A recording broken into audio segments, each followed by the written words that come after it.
rolling. Yeah. Oh, special guests in the building. Special guests in the building. She got bars too. Lauren, What's up? talk to him. What's up? It's 15. Loren. It's Loren. Lauren. Yes. Well, thank you for correcting me. Maybe we should I have did never that. knew, but I felt like the hype was there, so I'm like, yo, why not? It's Nah, Loren. let's get it right now. Since the hype is still here, go ahead, give me 16 bars right now. Top it down. Oh. I can give you a few. Okay. Oh. Stingy stuff. I'm not a rapper, but I can Top do of like the a dome. poem I have. Okay. All right. I think it's time I find a new crew, 'cause I ain't doing what I used to. No longer tripping over old dude. I let my poo on that paper 'cause he's old news. And this time I ain't gonna call him back. And it's about time he had to deal with that. I asked the Father, please reveal my enemies. He made it clear to see. That's all I got. Hey. Holding it down. Yes, sir. Loren. Am I pronouncing that right? Yes, thank you. Yes. All right, I just want to get it right. Let's get it right now, ladies and gentlemen. Let's get it right. We gotta give her a good beat for that one. Honestly, I think that's probably one of the best intros we've had so far. Because sometimes people like really just don't even do it, and sometimes people do it, but like you killed that. So we gotta. Oh, thank you so much. Thank you. No, that honestly was incredible. That was something else. I was like, oh, I was not expecting that. I was like, oh shit, this is next level right here. No, that was really cool. So, welcome to Music and Mental Health. It has been some time, ladies and gentlemen. It has been some time, but we are here now. And we all keep going. We got to keep going. No matter what the journey is. I encourage you all of our listeners, all of our people out there, the family, whomever you are, wherever you're from, sending you positive energy. It's been a minute. We're happy to be here. Jacob, how you feeling? I'm feeling good. It's been a minute, but I'm excited to be back. I'm excited to be doing it. I honestly missed it. Like, it hasn't been like too long, you know, but it's been a minute, and I'm happy to be back. I'm very excited. I'm very excited to be here today. Amen. And Loren, how are you feeling today? I'm feeling so good. I'm so excited to be with you guys. This like title and just this conversation is so needed. So I'm so ready for it. I'm excited. Hell yeah. Pardon my language. Are you sensitive to foul language? No, I am not. I think everybody has their own free expression. I personally don't use it, but I feel like that's how you feel it, why not? All good. Okay. All good. I just didn't want to offend you. I will refrain. I have to edit my dialogue because it's rare that we have women on this podcast, mainly because I usually bring my friends on, and I'm not friends with a lot of women. So, but your profile caught my eye, and I really love the music that you are putting out, and something made me gravitate towards your art form, and I really just wanted to find out more about you. And I thought this was just the best way to do it because you seemed to be a very soulful individual. Can you give us some background on where you're from and how you got into music, please? Yes, thank you so much, by the way, too. I really appreciate that. The fact that that's grasped from my page alone. That's huge. So thank you. Well, I am a pastor's kid. I am grew up in the church, really sheltered. I loved my upbringing. I literally had like a white picket fence. I had a beautiful childhood. Had a lot of different struggles within the church, but because of my dad's like commitment to God within it all, it kind of pushed me to just like stay committed to it as well. So with music, I grew up singing in the choir and everything, really shy. So didn't really have much solos at first. The only music I was really allowed to listen to that was like not Christian music was like Sam Cooke and Lauren Hill. And my dad liked the Dave Matthews Band and like just Not to cut you off, but bands. so weird because I was listening to so much Sam Cooke today, and Sam Cooke has really Really, been in I my almost any song spins I could lately. probably like. I know. I just love him so much, and it's so cool how his music transcended through so many generations. So Wow, those are that's really cool. my inspo.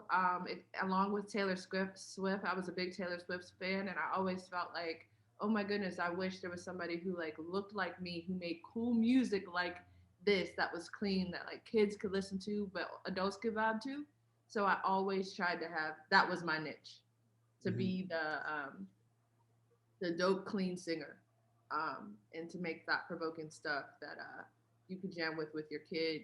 I mean, both be entertained without one of you like sacrificing, like, oh, this is painful, you Hmm. know. So just having like making that type of music has been my inspo. That's kind of how I got started. I got connected.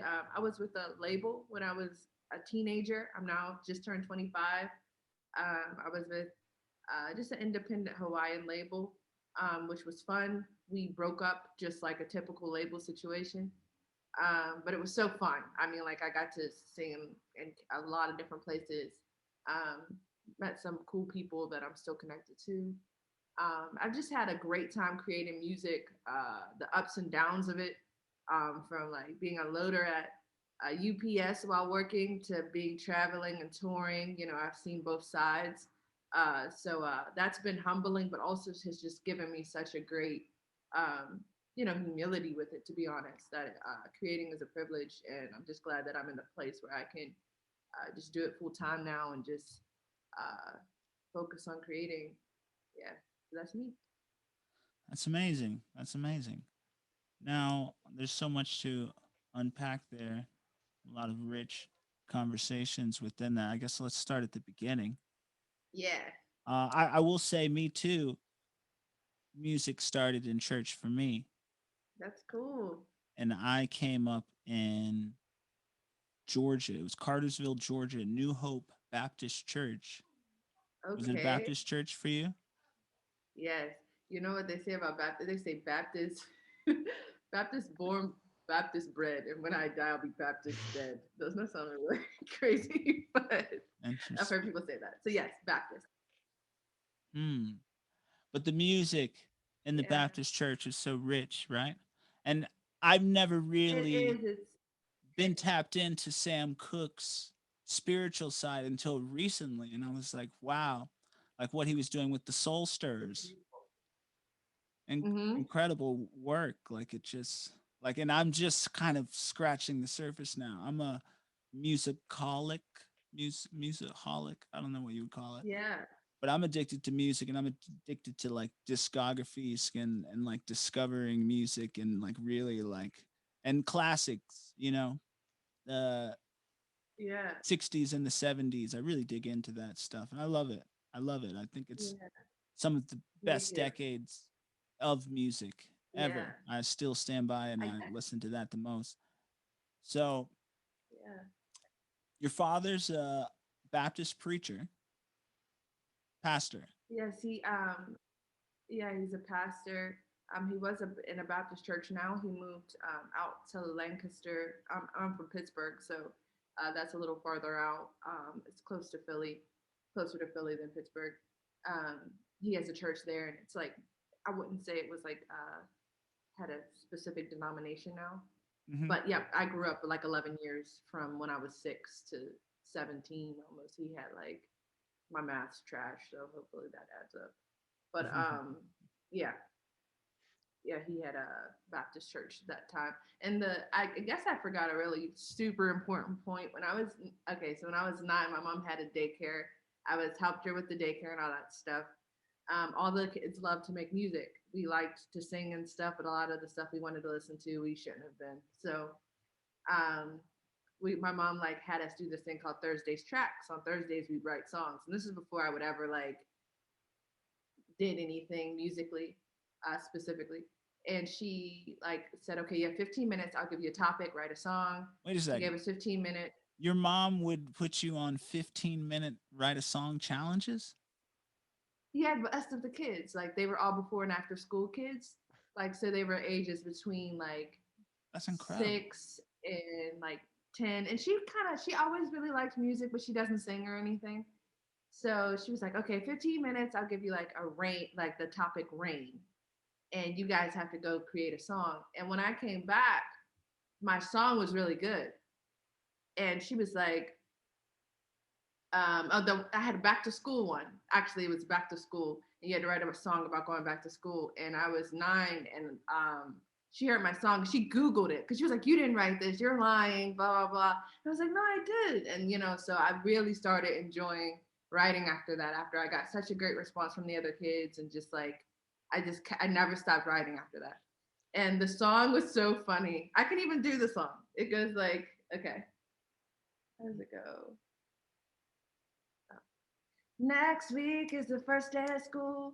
I'm not sure what to do. What do you do when you're not yet ready for school? All your friends are prepared, but you feel like it's way too soon. Now what do you do? Yeah, yeah. Oh, what do you do? Yeah, yeah. So I had like these little songs that I would create, and it was like weird because I was super shy and I didn't talk. So I just never stopped because I was encouraged. So encourage kids to do what they're good at because they might not stop. Wow. Wow. Would you say that at like a young age, you knew that music was your passion and what you want to pursue from a young age? Yeah, I was like, I always wanted to. After that point, I knew what I was good at. Um, and I wanted to do it nonstop. I went to cyber school for high school. I told my mom I'm not going to high school. Actually, at first I told her I wasn't going because I was going to be a rock star and I didn't need school and I was going to Yeah. take care of them. um, so I always knew I wanted to do music and I was willing to sacrifice anything to do it. So I've just been really blessed to kind of have that knowledge from the beginning.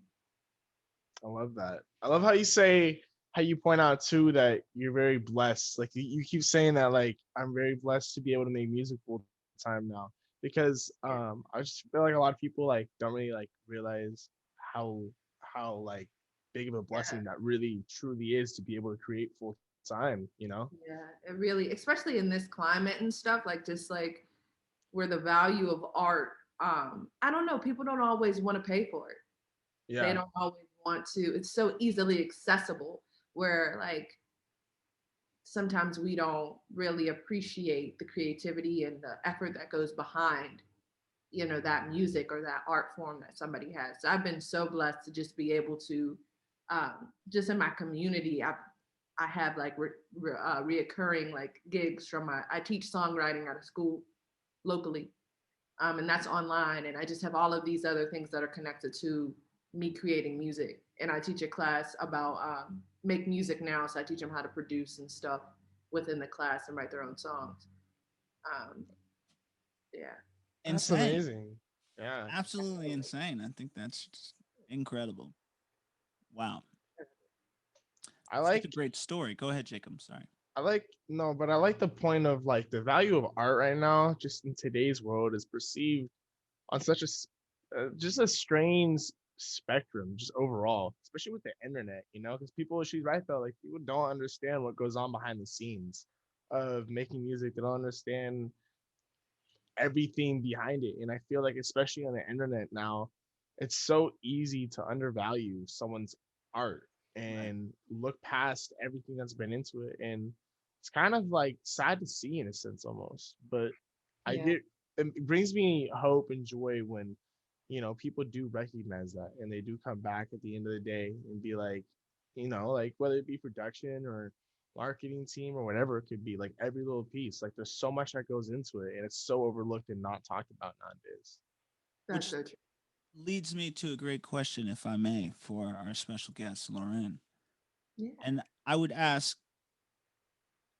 based off of what my brother Jacob was just saying there, you being a young person who is inspired to do music and encouraged to do music, how do you navigate now, presently, when you get negative criticism, even though you've had that, you know, defense mechanism built up already from your childhood because you were told you were good at it and you knew you were going to do it.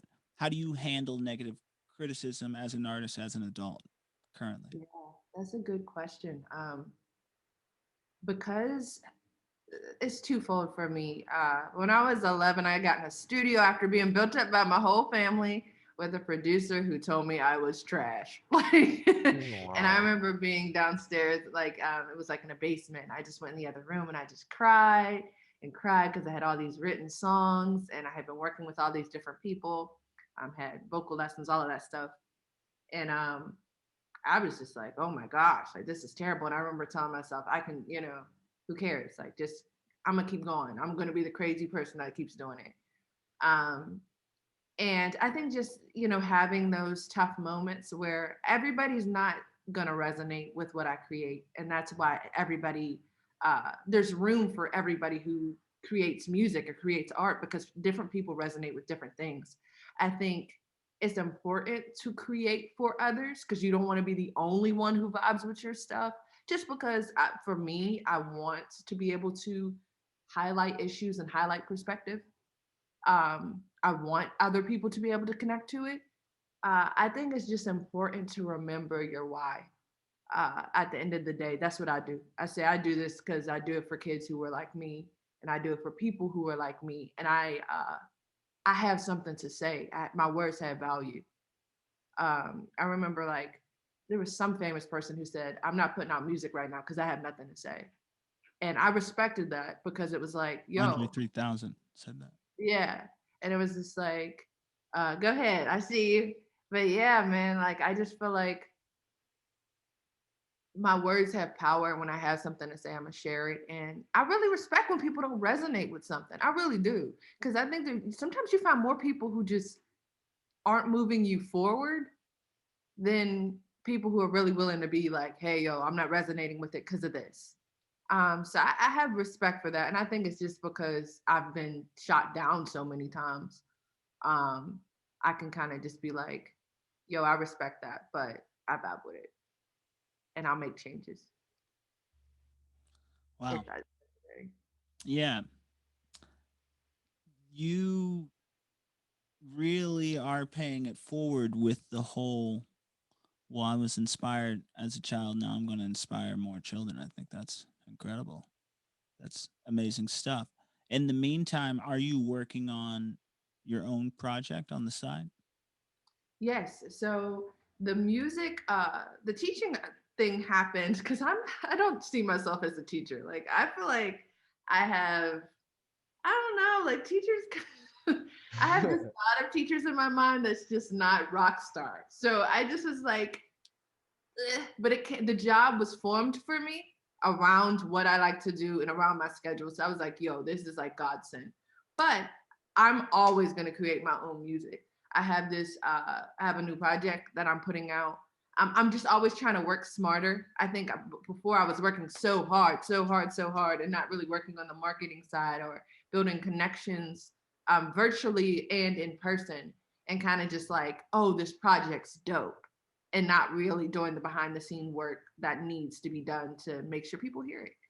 Um, yeah, so I've been working on new music. I'm always experimenting with new like sounds. Like my latest song, I have a new single coming out in April, um, and it's called Sinner.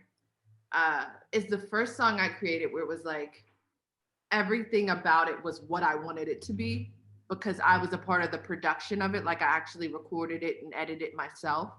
So it was like I was able to do everything I wanted to do. So yeah, so I'm still putting out music. That is my that is my center. Like being a teacher is just like a beautiful cherry on top. Um, I don't know how long I'll be doing that because as soon as it kills my vibe, I have to just end at the end of the semester. But I have the coolest students. So that's been different. Like just realizing how amazingly talented this next generation is, um, and how free thinking they are. Um, I love that. Keeps me young. And your students are based in one particular area, or is it like an internet thing and it's worldwide? Yeah, so Actually, I have students who, so I was a part of a summer program, which was called Hip Hop Orchestra, which was like a program that was in Pittsburgh. We did like a summer thing where you teach kids about classical instruments kids who love hip hop about classical instruments and learning how to play instruments as well instead of just like only doing one art form. Anyway, the some of the students I do have, to answer your question, I have one student. I was so sad because she hadn't been in class for a while, and I'm like, she's so good. Like I felt like I hate this teacher that I had to be like, hey, where are you? Asking where she was. But she lives in Nigeria, and the time is different. And she lived here before. So and then I have another student who lives in Trinidad. So it's like mainly in Pittsburgh, but the program is pretty much worldwide, I'd say. That's cool. Kind of reminds me of the Voyager fleet, which Oh, sweet. I'll have to tell you about another time. Let's take them back to church and go back to the source here. Do Yeah. you remember any of the songs that you used to sing in church? Or is there Yeah. one particular favorite that maybe you wouldn't mind sharing for the Yeah. pod? "'Tis So Sweet" is my favorite hymn. Is a hymn that I sang um, all the time. I led in church, so I wouldn't mind singing that. The church is just like, yeah. I used to always take my shoes off. So when I typically perform, if I perform live, I always have my shoes off because I used to take my shoes off in the choir stand, and it would just make me feel like I was at home, and I could just like, because I was scared to sing in front of people, even with a group. So I typically perform with my shoes off. But yeah, "'Tis So Sweet" something I would do. Okay, cool. Okay, so this I'll do the first. I'll just do a little bit. "'Tis so sweet to trust in Jesus, just to take him at his word, just to rest upon his promise, just to know what saith the Lord. Jesus, Jesus, how I trust him, how I proved him o'er and o'er. Jesus, Jesus, precious Jesus, oh, for grace to trust him more. And that's that song. This is Wow. I would clap, but you normally don't clap after moments like that, right? that's my favorite. That's beautiful. Thank you very much for sharing that. What I will do is give you one of these, though. Watch your ears. I warned you, ladies and gentlemen. I warned you. But that was a I big. love you gotta love the hymns. Yeah, you gotta love the hymns. I honestly don't know if I know any hymns by heart. To be honest with you, 100%. You know, Amazing Grace, isn't that a hymn? I know I was thinking that as I was saying that, and Yeah. I was thinking the same question. Like I don't know, that's a hymn. So I was like, Thank you. uh, Is but I barely even know that. I don't know. I ain't like that you know who I like? I like Aretha Franklin's Amazing Grace.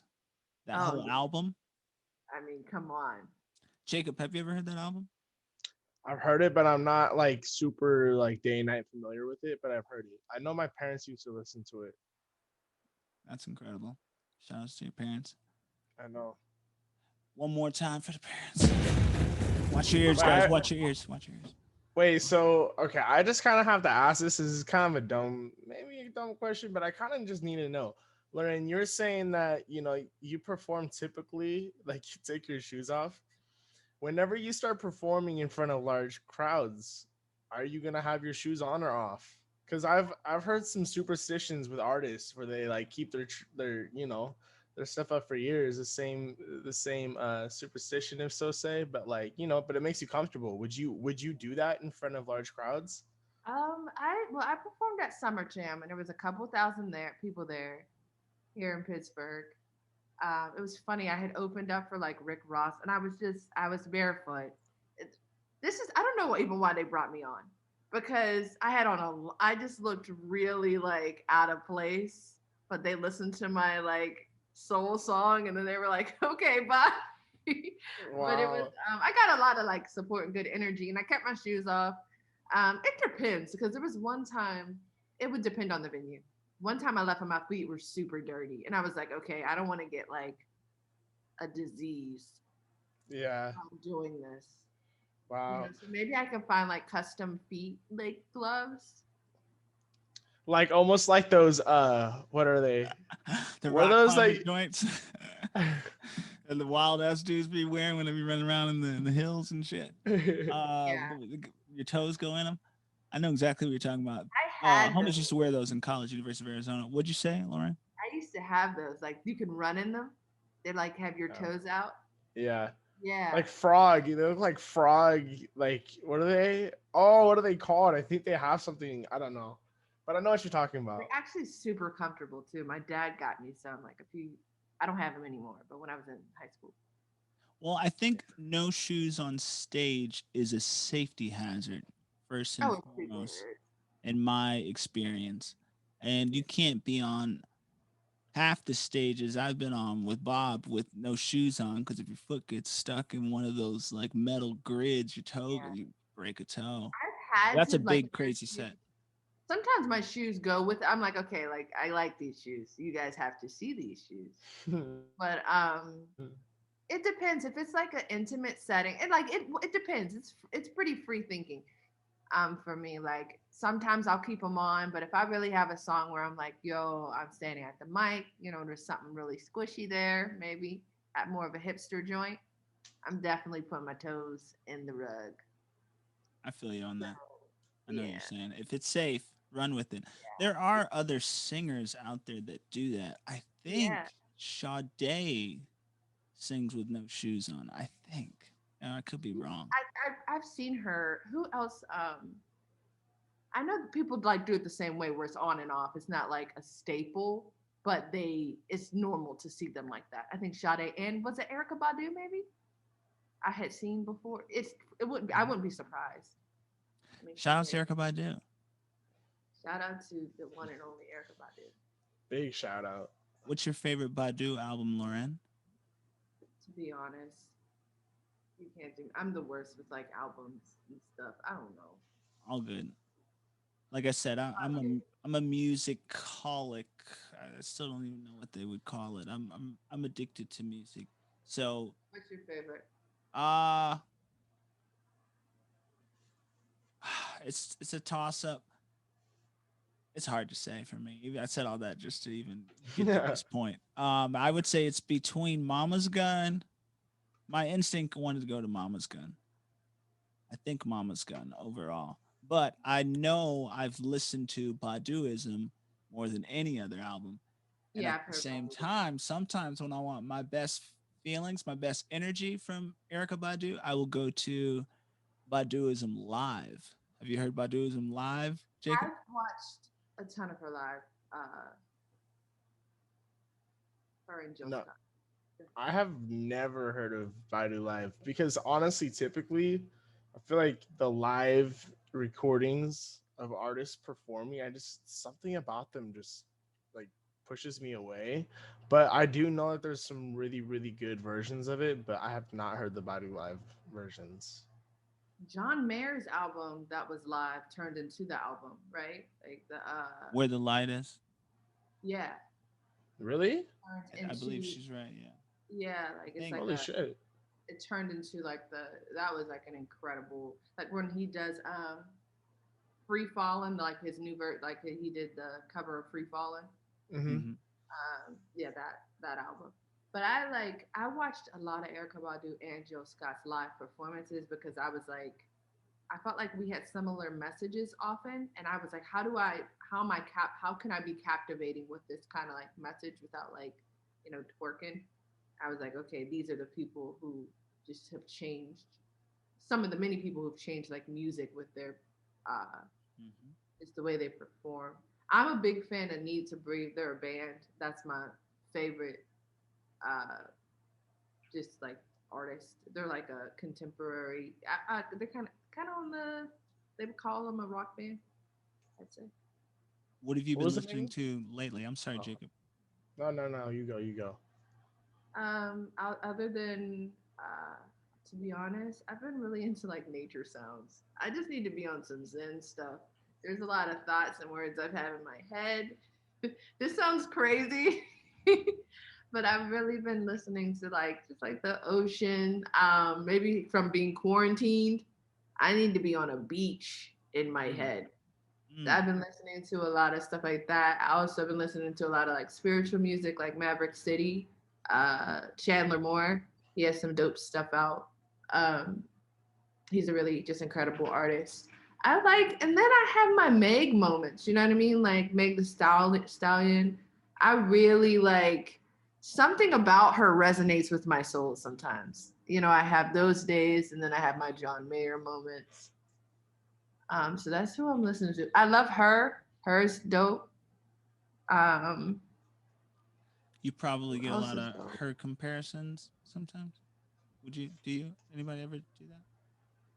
No, nobody compares you to her.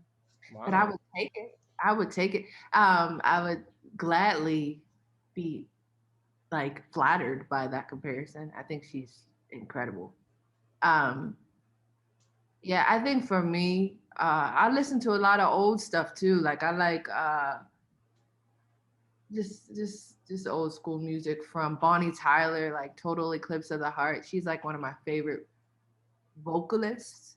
Like just the rasp in her voice just like changes my life. I need to check out Bonnie Tyler. Is it Bonnie Tyler? That was it? Yeah, you know that song, and I need you now tonight, and I need you more than ever. Yeah. Okay. So It was just 80s. Yeah. if you like listen to it, you'll literally jump out your window and be so happy. Oh my Sounds goodness. good. I love what you were saying about the nature sounds too. Like wow, like life is so crazy right now. I don't even want to hear I just music because it's so real. Music really has the power to influence your mood, and music can put words or ideas in your head. I don't know if you want to call that, what is that? What's the word for that when they incept something? So what is that word? It's at the tip of my tongue. I can't think of the word. This is a first on Explain a music and little bit mental health. more. Um, I can't think of the word. There's a word for like programming, like when it's programming, like a conspiracy type of programming. Um, there's a word that like to describe that whole process. Man, I sound crazy right now. You think you sound crazy, Loren? I No, sound you're good. crazy.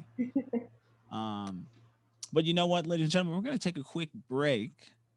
And when we come back, we're going to dive in a little bit more into this mental health that our special guest is tapping in on because I think this is a very rich conversation. We'll be right back. Music and mental health, bad word, and we are back, ladies and gentlemen, sitting on the dock of the bay with our special guest Lauren and my brother Jacob in the house, holding it down. what's Music up? and mental health, season 2. Who knows what episode it is? I have no idea. I would have said it, but I don't know. So let's get 20 back to the something. conversation. Spinning off of sitting on the dock of the bay, I have read this. Can someone confirm this? Maybe I didn't read this. Someone told me this recently. Sitting on the dock of the bay. I'm sorry. Rewind. A change gonna come is a Otis Redding song originally that Sam Cooke later popularized. I cannot talk today. Please excuse my ignorance, ladies and gentlemen. Can anyone confirm that? Can we? What was Can the we? name of it? A change. A change is gonna come, or some may say a change gonna come. What would you say, Lauren? On the title, first off, before we get into the writing. A title by the title. Do you call it a change gonna come or a change is gonna come? A change is gonna come. Just kidding. So for whatever reason in my head, it's a change gonna come. It's locked as Well, that. That sounds I cooler, can I guess. I can confirm for you that it was an Otis Redding song Really? originally. Yeah. I thought it Check was that out. Check that out for the Sam Cooke trivia on music and mental health. Score. That's a score. all this because you typed what sitting in the dock of the woods? Down I by don't the even bay. know. Oh, I Down typed by the in Bay. down by the bay, which has been See? stuck in my head. Do you think it was originally written by Sam for him? Someone told me, I can't remember who told me this, but they said Otis Redding wrote the song and Sam Cooke later, I'm gonna try and say it again. Don't slap me in the face if I get it wrong. Popularized it. I had to slow that down to say that. I don't know. No, but I guess I didn't know that. Yeah, isn't that interesting? Because it's such a Sam Cooke staple. It's like what Sam Cooke is almost known for, you would almost say, wouldn't you? Why does all over Google it says it was written by Sam Cooke? Really? Mine said uh-oh. Uh-oh. Uh-oh. I said Otis. And where's your source, young Jacob? I was just looking at the dates on Spotify, so I was just assuming. Oh, okay. Well, there you go. That's exactly how you do it. Well, hold on. Let's look again though, because I might be wrong though. Hold on. And that's the date by the album, right? Well, hold on. Let me find it on Google. I trust Google more. Release date for A Change is Gonna Come by Otis. Wikipedia would probably be your best bet. 1965 for Otis and Sam Cooke. A Change is Gonna Come. 58, I want to say. My guess, Sam Cooke. Oh no, 64. So Sam, oh, I don't know. He still could have wrote it though, so I don't know. I don't know, but they're both. I mean, come on, like. So I'm wrong. I don't know though. All right, let's edit the Google search to did Sam Cooke write? It's saying Sam Cooke did. I can confirm. So whoever told me that org. A complete Neanderthal. I'm trying to be good with my language today. Maybe I don't know. Maybe he wrote some songs for him though. Who knows? I'll have to do my own research on my own time. I don't want to hold up the train. But how would you describe your genre of music, Loren? Pop soul. I make pop soul music. I make pop soul music. You know, I was looking at Sam Cooke's one of his covers today, and I believe the name of the album, can I get it top of my head, is The Man of Soul, I believe. Yeah. The LP. I'm thinking of, I can confirm that right here in 2 hits of a button. But did you ever hear him do his 12 seconds of soul? Like in an interview? Like he does like, it's like a few seconds of soul. They're like, please give us a few seconds of soul or something. And he just hums. And literally it will make you want to cry. It's just so beautiful. Like what? Who could just hum this beautiful? That's deep. Sam Cooke is incredible. And I've been on such a Sam Cooke vibe. I'm so happy that you said Sam Cooke today. And I'm so happy that we have the opportunity on Music and Mental Health to talk about Sam Cooke, because it's something that's never happened before. And Sam Cooke is a pivotal artist. The story of Sam Cooke is also incredible. The history of Sam Cooke. Isn't there a film that was released recently? Actually, and just to confirm, the title of the LP that I was mentioning is actually Mr. Soul is the name of it. And he's sitting on a stool, and It's a beautiful cover. I'll have to put it up on the screen for the edit. Now you see it. Oh, look at it. Isn't that iconic? Yes.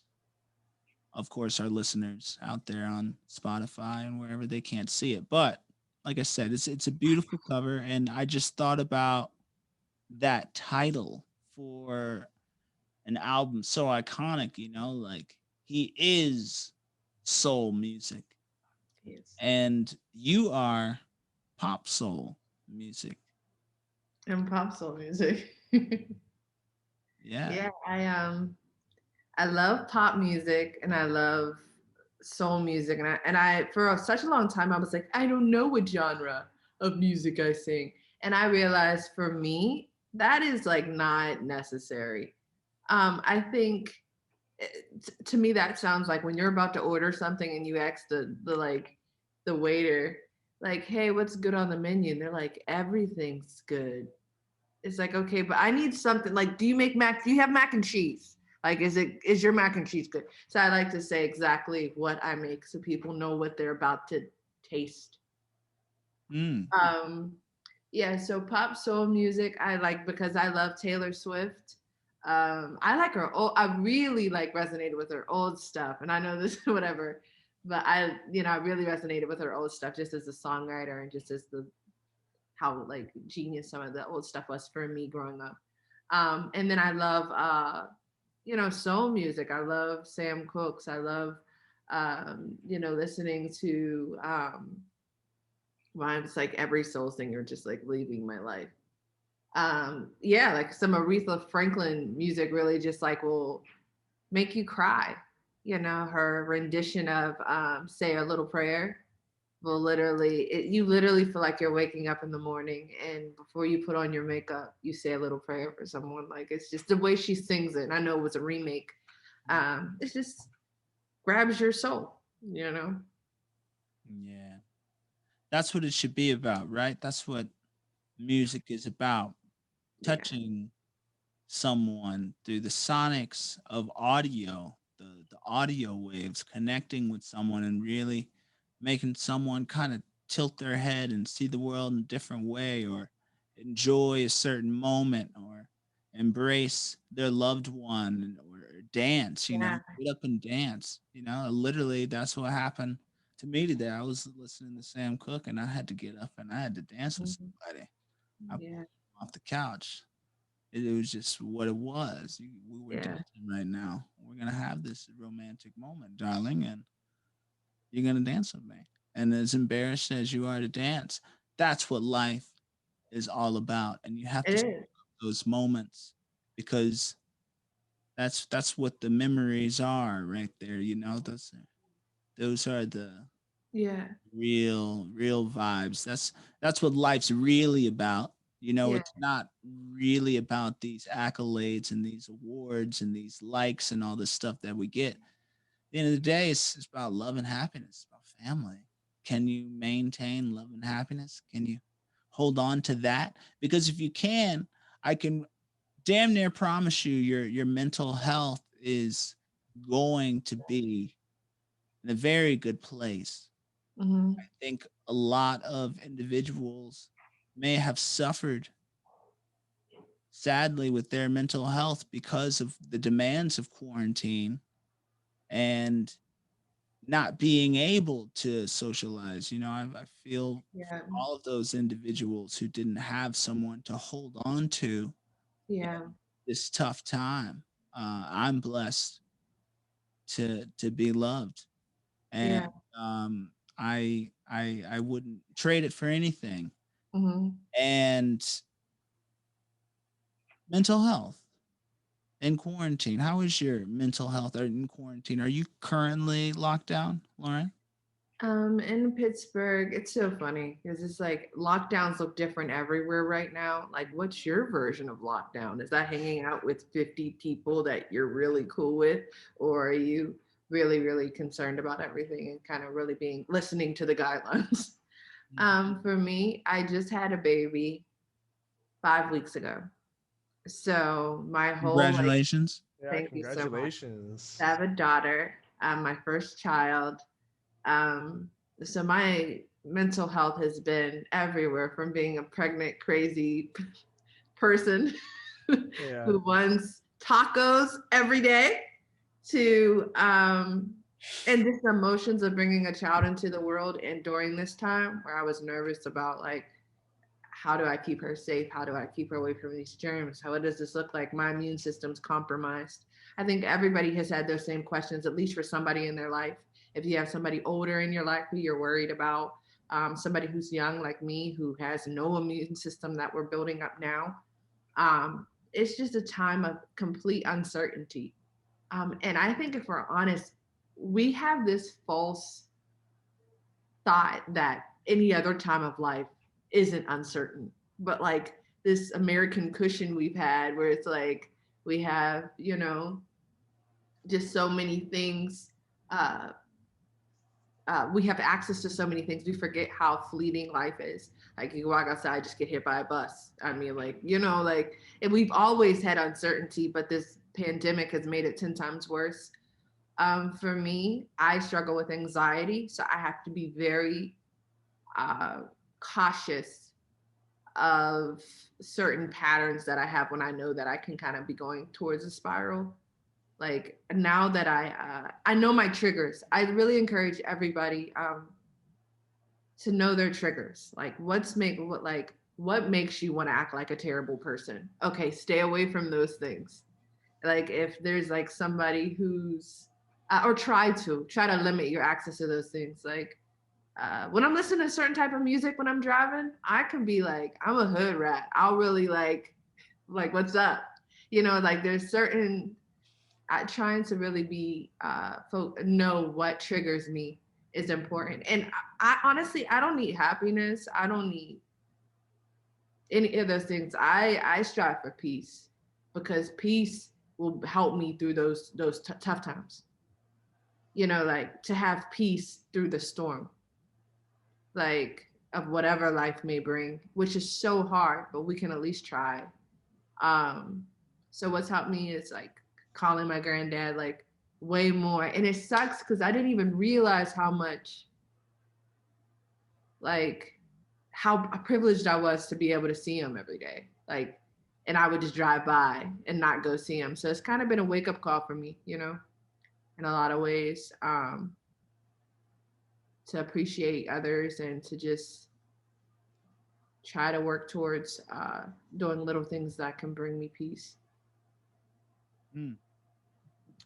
I like how you mentioned you think that everyone should find their triggers, because I think that's a huge topic that's not very much explored within a lot of people today. Like, if you were to ask someone, or most people, like, hey, like, it's a personal question, but like, realistically, if someone had asked them, like, do you know your triggers of anxiety or whatever, I feel like most people wouldn't even know where to start, because it's such like a journey too, at the same time, to actually go out and find those triggers. And if you can, it's a very powerful feeling. It's very, it kind of changes your perspective on life a lot, because I still do struggle with anxiety, but I used to have like very, very, very, very bad anxiety. And once I figured out my triggers, like, I was reading books that had like told me about triggers and helped me identify my triggers. But once I figured them out, like, it literally changed my life. And it's not like it just like went away, but I Yeah. really love that you like brought up triggers like as one of the first things you said, because they are literally life changing. At least in my experience, they are. And I wish that it was more talked about today. Yeah. Yeah. I feel like we all, exactly. I feel like we all, there's this misconception that we all don't have demons. We all have them. I'm just starved mine. And some of us feed them, and I do believe that I don't want to ignore the fact that mental health, there is times when you need clinical help, when you need to go sit with a therapist, when you need medication. There are times when people need that extra help. And I feel like you shouldn't be afraid of that. That is so smart. It's so wise to reach out in that way. But those times when it is manageable, and there are times when for most of us that it is manageable, figuring out what makes you, feel good, feel happy. For me, my faith is everything. My faith in God, being a follower of Christ, is everything I build my life on. It's everything I do. But for others who don't see the world that way, I do think it's important to develop a faith in something. If that's even just like your own personal just view on the world. Just have your personal view on the world that nobody can out talk you in, and be confident in it. That's beautiful. That's really is. For me, like I agree. Like lately I've been on a journey to have faith, not within a certain anything except for myself lately. Like really just trying to like find a lot of faith and love within myself, because I used to have a lot, and now as I look back a little bit, I'm like, did I lose it? Because I was watching an interview yesterday with Big Sean on YouTube, and he's honestly like super fucking humble. He's super wise when you listen to him speak. But he was saying like he had lost himself, and he had to change his mindset from saying words like if I do this to like when I do this, or oh I have to do this to I get to do this. And like honestly, for me, that's what's been making me find like a purpose. Honestly, like you say, like your faith in God. I feel like I've been trying to look for faith in myself lately, and like I think that's honestly like helping me a lot personally. But honestly, having faith in whatever is like such a great healthy direction for your mind to go, because you're working towards something, you're leading towards something, and it gives you a purpose. Yeah. I've never heard of that idea of triggers. That was very interesting for me. I'm going to have to do a bit of research into that personally and in terms of education. Very interesting stuff. I thank you for bringing that up. You definitely put me on that one. Interesting. Just one toxic person to another. Just kidding. You calling me toxic? I'm calling. Well, hey, takes one to know one. Just kidding. No. She said it. The shoe fits word. Wow. Well, I guess it's a payback for on the spot at the top. I'm forever going to be a recovering toxic person. With I always want to keep that mindset that I'm so close to just being, that I'm just never perfect. No, I understand that 100%. I'm definitely not perfect, but I can't say I've ever considered myself as a toxic person. I think I used to be toxic. Yeah. I mean, I think there are times when I can be annoying. I know how to annoy people if I want to annoy people, but I usually only annoy the people that I love. Yeah. And that's just a pet thing or whatever you want to call it. That's just like, what else are we gonna do? You've never done anything toxic. I mean, like a toxic stage. Well, okay, high school. Yeah, high school. That's when I was toxic. Now, if we're judging me as a child, as a young man, before I had some sense, before I discovered myself on a mountain in Tucson, Arizona, and realized what it takes, what I need to be, that's when it clicked for me, I think. That's in college, of course. But in high school, yeah, I made some poor, toxic choices. I mean, I'm sure we all did. That's just part of growing up. There's still the worst one I can never. Go ahead. I guess whatever. This is humility. No, have you ever put like the cereal box back in the cupboard and there's no cereal in there? Yeah. You're toxic. That's toxic. Yeah. No. That's just like little. That's just being annoying. And like maybe I've left a little bit of juice at the bottom of the jug and not finished it off. Maybe somebody wanted to sip juice. Like is that toxic? I think that's being a bit of aware of whatever. Oh my God. I mean, deep down though, you might just be like you know, you have a little bit of juice in the jug. You're like, I don't want to throw it away because the trash is full. So you leave a little bit, like put it back in the fridge for the next person to deal with. And then it sucks when you're the next person. You're like, Yeah, it dang, does. why did I You do get that? stuck with it. Yeah. Yeah. But is it toxic though? Is that the word? Let's define toxic, right? Because I think toxic is like when you are taking the life away from something. It's a poison or a ooze, that chemical that dips out, a biohazard issue, and you ruin things on purpose. You purposely knock over the ooze in Ninja Turtles, and you just, where's the button? Give me a I didn't turn on my Yeah. I I want heard I it. guess. censor bleep in there. I really wanted to cuss right there. But I'm trying to control my language. Language. Um I hear you. Yeah. But do That's you the hear me? textbook version, though. But do It's you just like saying I'm killing them. I'm not literally killing people. Or am I? Just and kidding. that's what you mean about the knocking over of the jug? That's what you're comparing it to. Clarify. Can you spin off of that for me, Lauren, and your definition of, Toxic? yeah. I think it's just like you knew what you did was trash. Like you just knew like when it's something. I think toxic for me. I was in a really high school. I remember I was just in this relationship where we just weren't really kindred spirits. We just didn't work out, and I had spent so much time blaming others for like why do I keep being in these terrible relationships? Like these guys are so bad.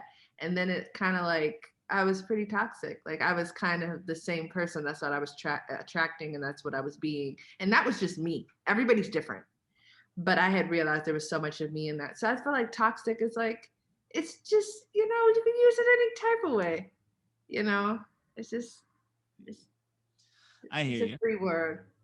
What do you think, Jacob? What's toxic to you? I don't knowing that you're negatively impacting someone's life and just not really just like sweeping it to the side, like, oh, like knowing that you did it too and being like, oh well, like past relationships for me too. I'm kind of the same way. Like that kind of made me realize toxicity, and because once you're in like a toxic relationship or a toxic friendship or something like that, it really opens your mind to that perspective. But honestly, I think it's having a negative impact on someone's life with like, while you or they both know that this is like horrible. Why are you doing this, you know? But some people just swoop it under the rug and act like it's not a big deal. Agreed. Hmm. I think that was a great definition, actually. That was. We can settle on your definition. That was that was right I on. approve this message. Brought to you the homie Jacob. Perfect time for a boom, but we'll let it pass. And we will comment on that idea because I think you're 100% on, Jacob. It's when you do something knowingly that it's impacting someone else's dream or someone else's life or someone else's journey in a negative way. You know, popping their tires when they got 2 hour drive, metaphorically speaking. It's toxic to impact someone, and there's so much toxicity on social media. Twitter, I'm starting to realize Twitter, man. Twitter is toxic city. There's a title for you. Yeah. Toxic City, bro. I don't miss Twitter. I'll be honest with you. You've been banned because of the DMCA issue, ladies and gentlemen. And he will possibly never return. What if he just never went back, Jacob? How would that go? It'd probably be tremendous for my mental health and my creativity and my overall well-being. Probably make me love real life a lot more. Put it that way. Yeah. Amen. Are you a Twitter user, Lauren? Not really, to be honest. I haven't been on there since Trump was banned. Um, That's not that long ago. but just on and off. Like I'm not an active Twitter user. I go in there for like certain things. A friend will be like, "Oh, look at this tweet," but I've been being um, intentional about like weeding out negative energy. Like I'm so serious. I know it sounds really overly No, said, maybe. I love Like what you're I saying. start a sentence that seems negative or that's putting somebody else down that I'm reading, I'll stop reading the sentence because I'm at capacity with drama in my own personal life. So to just continuously add in things that put down others that don't mean anything, that have no significance. Like in the morning I get up, I check my email around like 7 and I read the New York Times. I read my devotional. I check to see if I have any interactions with people from my social media accounts. That sometimes I go days without that depending on how I'm feeling emotionally. But I'm like I can just see a overall lightness in my own I'm an empathizer. If somebody's going through something, if I see somebody having a hard time, I'll literally cry for random strangers. Like I'm just one of those people, and I something I like about myself because I can empathize with people and I can feel for them, Mm. but it weighs on me. And I have people in my life that I'm directly connected to that sometimes miss out on my empathy and my love because I'm at capacity. So I try to um, gauge that, you know. And this is why, pardon my interruption, I'm so happy we have some female representation on music and mental health because it is the woman of the world, Mother Nature, who is most in tune with the world and the feelings of the world. And it's rare that we get this perspective on here. So kudos to you. Please continue. I'm sorry if I cut you off. Oh no, that's just how I feel. I think all of us are so different in how we empathize with people and how we show that. And for me, I'm someone who will, I have a husband, I have a daughter. I have to be open and ready for what they're dealing with and beyond. So yeah, it's a journey for me. I didn't even sometimes I'll be like, yo, like why am I so like just anxious or just feeling like my mind's racing, I can't sleep. It's like, oh, because I'm just like tuning into thousands of people's issues, which is necessary and it's good, but it has to be monitored. Like social media is such a beautiful thing when we use it for what it's used for and what it's good for. But when we don't, it's really hell. Like people will tear down people and have them ready to commit suicide and just because they're hurting in their own lives, and it's really sucky. So you have to be careful because there's monsters out there. Jumping off of that, 100%, you knocked it out the park. Because when I was digesting all of the Black Lives Matter movements that were going on over the summer and all of the police brutality and just like the ramping up that it got on like level 12 all of a sudden, and I was just seeing it on social media, being from an outside perspective, being outside of the country, not being able to react, not being able to do anything about it. It was so damaging to me. Like I was so like just like frozen because I felt so much and so more so than I think I ever have really. And I hear exactly what you're saying. But that rarely happens to me though. I because I too have found a way early on through my Instagram experience. I realized, well, if I'm not following these accounts which are just dudes knocking each other out and fighting, I'm not gonna be absorbing this information. Why am I following this? Oh, if I'm not following, girls in bikinis and wild models and stuff, then I won't carry this mentality. You really have to take a look at your social media menu and what are you eating what are you digesting on a daily basis, because it has a dramatic impact on how you view the world, how you view yourself, how you view your family, and how you interact with everyone and everything. And it's a programming that you have to be so careful with, and you can use it to your advantage if you follow the right energy and if you Mm-hmm. follow the right frequency. You can have your timeline full of just positive affirmations, motivational, educational, informational. Fucking oh Yeah. shit, damn it! Yeah. Sorry, pardon my language. I appreciate the act. Like, this is really kind. So I appreciate that. No, real talk. That's how I see the world. That's how I've always seen the world. And I guess in that sense, it's the social media world, which is a new world, and it's an ever changing and evolving world, which you have to be very careful in the way you navigate it. But you There was control. that discover bar too, like this the search bar, like because then you're following all good stuff. Then you go to the discover page, and now you see somebody eating a cat, Yeah, or like an Yeah. actual cat. or an actual turtle. Yeah. Video floating around, chick that eats a turtle. I'm like, oh my goodness, like why is that popping up on my Yeah. shit? Nobody wants to eat Are you turtles. talking about that TikTok?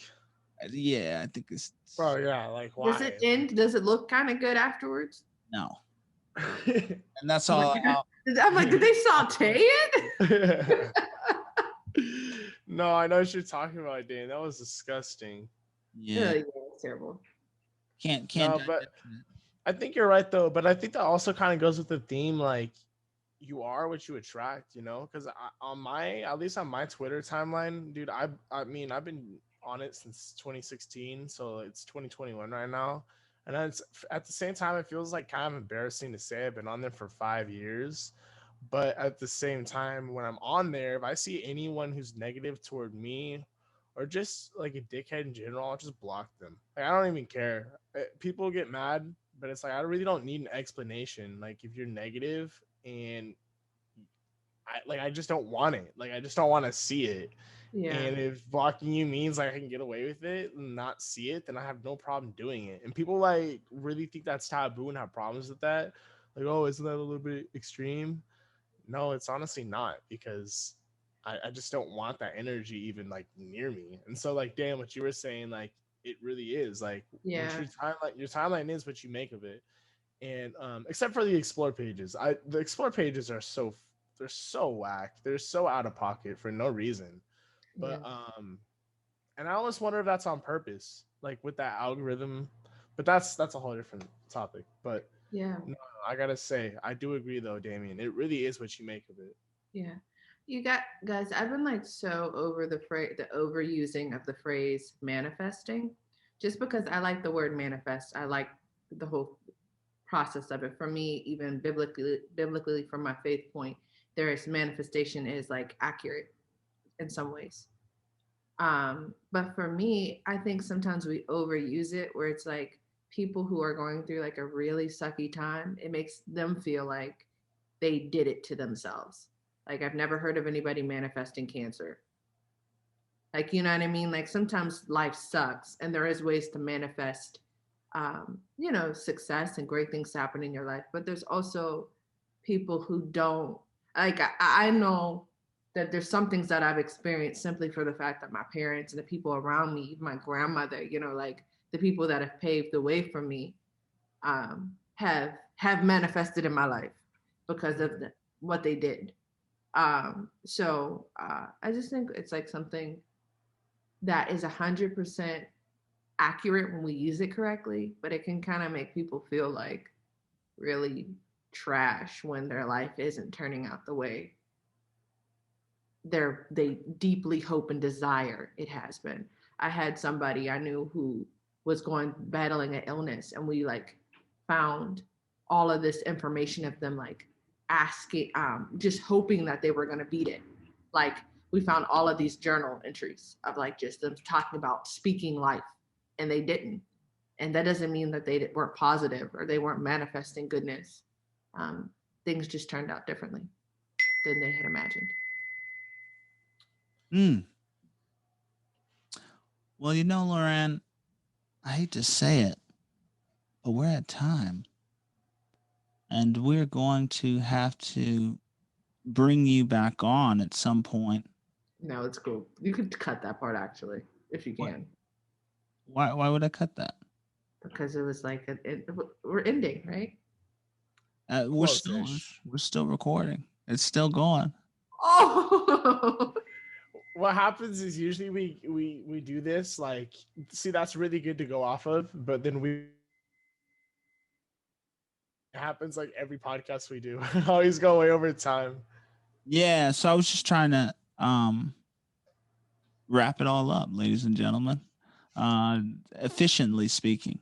And once again, I do stand by what I say. I would love to bring you back on as you develop in your career and have you speak on the journey. Thank you so much for coming to Music and Mental Health. I mean, I guess I was going to say coming down to the studio, but I guess you didn't really go anywhere and you just jumped.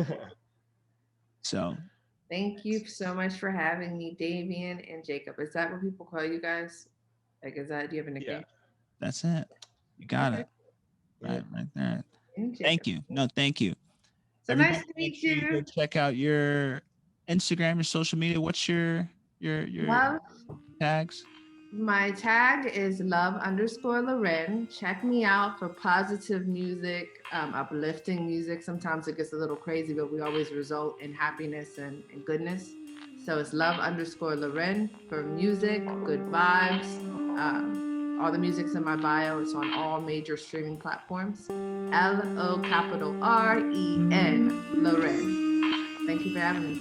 Thank you so much. Jacob, thank you. One love to all the listeners out there. We love you guys. And we love you ladies as well. Guys and ladies. Try to get some representation. Yesterday was International Women's Day, so I'm really happy we got some ladies on. Shout out to the ladies. Music and Mental Health. Need that representation. Until next time, adios. Peace out. Boom.